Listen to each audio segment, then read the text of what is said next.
Trippelen for alle, det betyr at vi prøver å tilrettelegge sånn at flest mulig skal ha mulighet til å være med på arrangementene våre. Og det gjenspeiler seg at vi har mange ulike distanser, og vi har mange ulike tilbud om utstyr, og om de vil ha tidtaking eller ikke ha tidtaking. For det brenner vi for. Få flest mulig aktivitet. Landsbyrittet blir i år arrangert 10. mai.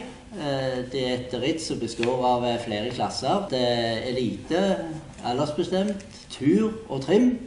Og trimklassen der har vi kuttet ut de verste bakkene, sånn at det skal være mulig for alle å delta. Så vi håper at mange år blir med oss i år, og vi satser selvfølgelig på ny deltaker. Godt nyttår, velkommen til Landsbytrippelen 2014. Det blir spennende i år, det blir et lite jubileum. Ja, det blir kjempespennende i år, det gjør det. 5. året. Absolutt, det blir kjempespennende.